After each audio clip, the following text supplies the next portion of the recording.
Hello everybody, Dominic here. Now yesterday I made a video delving into the prophecy told to Daenerys Targaryen by the witch Mirri Maz Duur, in which she cryptically alluded to the fact that Dany could very well be infertile for the foreseeable future. However, one thing I didn't discuss was the final line of said prophecy and the ramifications of that final line that could prove to be far-reaching indeed. For those of you who didn't watch yesterday's video, which you really should, so here's a link for you, the prophecy goes like this: when the sun rises in the west and sets in the east, when the seas go dry and mountains blow in the wind like leaves, when your womb quickens again and you bear a living child, then he will return and not before.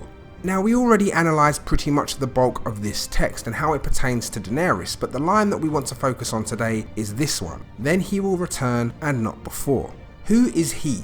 Well, I think that he is Khal Drogo, and that Khal Drogo could very well be Azor Ahai. Now, I should note that this is certainly not an original theory on my part, and the first mention of it I could find comes from Reddit user Mr. Masochist, so I'll link the original post down below, but I have to admit that it's an interesting one. I will, however, say take this with a pinch of salt. So basically the theory goes like this: the prophecy given to Daenerys by Mirri Maz Duur was in response to Dany asking her when Drogo would return to her, and as I explained in yesterday's video, 3 of the tenets mentioned in that prophecy have so far come to pass: the sun rising in the east and setting in the west, mountains blowing in the wind like leaves, and the quickening of Dany's womb. This means that the next thing that needs to happen is for Daenerys to conceive a child, and I think that we can all agree if this is going to happen, it's going to happen with Jon Snow. Now, weird auntie nephew baby aside, if it does go down like this, then all the pieces will be in place for him to return. Now, that's only one side of the theory. Let's take a look at another, the prophecy of Azor Ahai. Note that I actually believe that Azor Ahai and the prince who was promised could actually be 2 different people entirely, and this theory is solely concerning Azor Ahai. Firstly, there are the universal aspects that could apply to pretty much anybody in the story. The fact that Azor Ahai will return after a long summer, when the stars bleed and the cold breath of darkness falls heavy on the world. Now, we all know that the summer the characters are experiencing at the start of the books and the show is said to be an exceptionally long one, and that many of the characters saw a red comet in the sky early in the story. This comet could be the stars bleeding, although it could also have something to do with the Faith militant cutting those 7-pointed stars into their foreheads. I think it's also safe to assume that the cold breath of darkness mentioned is a not so subtle allusion to the oncoming advance of the others, or the White Walkers.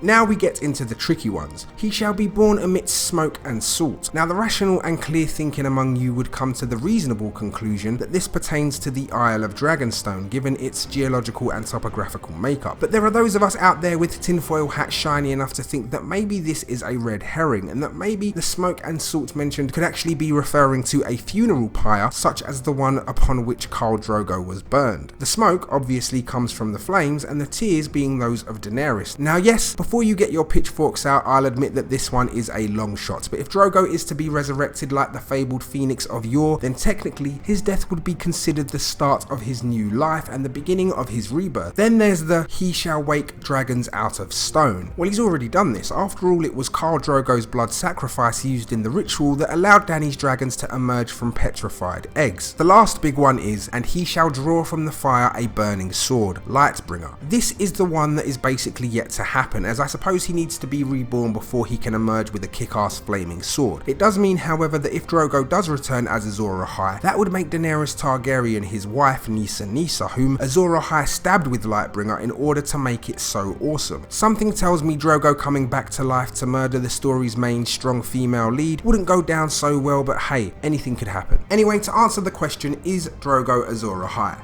No, probably not, but I do think that there is precedence enough for his return of some sort, whether it's the actual Khal Drogo we know and love, or his warrior spirit maybe, living on through the child of Daenerys and Jon. What do you guys think? Is Khal Drogo Azor Ahai? Do you think he'll return to the fold? If he isn't Azor Ahai, who is? Let me know down below. Thank you everyone for watching this video. Please be sure to hit that like button and subscribe to the channel for a bunch more Game of Thrones content, and I'll see you all again soon.